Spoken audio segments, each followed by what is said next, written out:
Imagine paying $69 million for a JPEG. Not a mansion, not a private jet, not a priceless painting, just a digital image that anyone in the world could copy with a single click. Now imagine that same asset becoming worth only a tiny fraction of its original value just a few years later. As crazy as it sounds, this actually happened. In 2021, NFTs took over the internet. Celebrities promoted them, major brands invested in them, and ordinary people believed they had discovered a new path to wealth. For a brief moment, it seemed like digital collectibles would completely change the world. Then, everything collapsed. Today, many NFT projects are dead, marketplaces have shut down, and billions of dollars have vanished. So what exactly happened? And was there ever anything real beneath all the hype? To understand the rise of NFTs, we first need to understand the problem they were trying to solve. Digital art has always faced a unique challenge. Unlike a physical painting, a digital image can be copied endlessly. Anyone can download it, screenshot it, or share it online. For artists, this made digital ownership difficult to prove. That's where NFTs came in. NFT stands for non-fungible token. In simple terms, it's a certificate of ownership stored on a blockchain. Supporters believed this technology would finally allow artists to sell unique digital creations while maintaining proof of ownership. The concept actually started with good intentions. Back in 2014, artist Kevin McCoy and entrepreneur Anil Dash experimented with creating digital ownership records for artwork. Their goal wasn't speculation. They simply wanted artists to have more control over their work and earn fair compensation in the digital world. For years, the idea remained relatively unknown. Then everything changed. By 2021, the world was in a unique situation.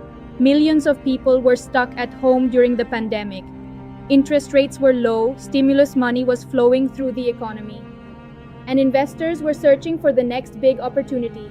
NFTs arrived at exactly the right moment. One of the biggest turning points came when artist Beeple sold a digital collage for $69.3 million through Christie's auction house. Suddenly, NFTs weren't just internet curiosities. They became front-page news. Stories of overnight success spread everywhere. Artists who had struggled for years suddenly earned millions.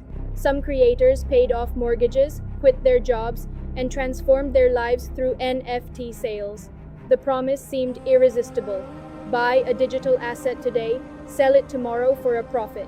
As more people entered the market, prices climbed even higher. Then celebrities joined the party: Jimmy Fallon, Paris Hilton, Snoop Dogg, Eminem, Steph Curry, Serena Williams. Everyone seemed to own an NFT.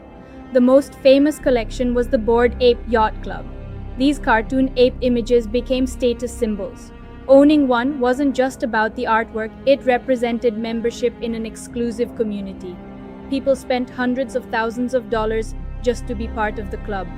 Brands quickly followed. Nike launched NFT initiatives. Adidas entered the market. Luxury companies experimented with digital collectibles. By the end of 2021, NFT trading volume had exploded from around $82 million to more than $17 billion in a single year. The market was growing at a pace few had ever seen before. But beneath the excitement, cracks were already beginning to appear. The biggest question critics kept asking was surprisingly simple. What exactly were people buying? When someone purchased an NFT, they usually didn't own the copyright. They didn't own the image itself.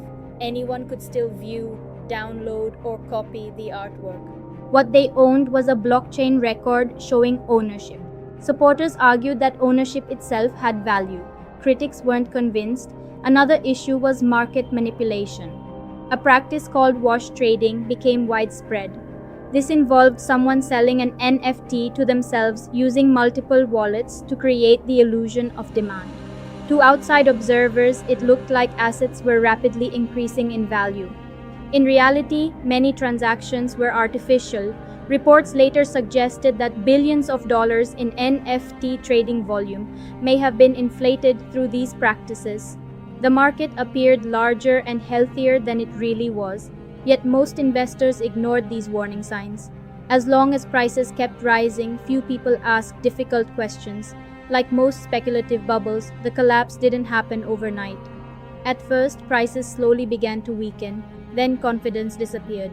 By 2022, NFT sales had fallen dramatically. Trading activity collapsed, buyers vanished. Collections that once sold instantly suddenly sat unsold.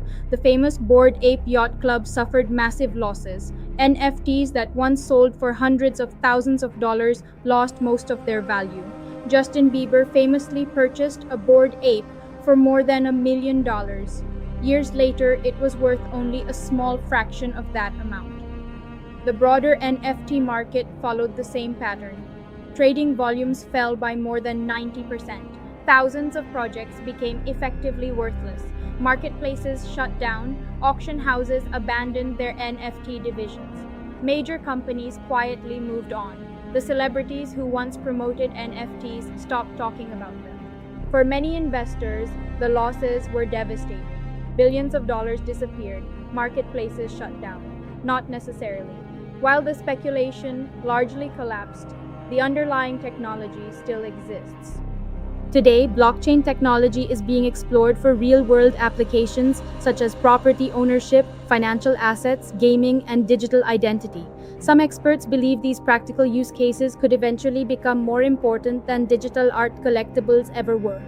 The rise and fall of NFTs wasn't really a story about technology. It was a story about human psychology. People saw prices rising and assumed they would continue forever. Fear of missing out pushed more buyers into the market. Speculation replaced logic, and when reality finally arrived, the bubble burst. The NFT boom became one of the greatest examples of how markets can become disconnected from fundamental value.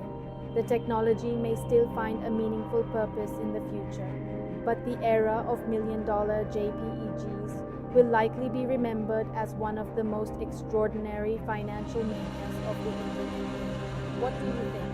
Were NFTs simply ahead of their time, or was the entire craze destined to fail from the beginning? The technology survived. The hype did not.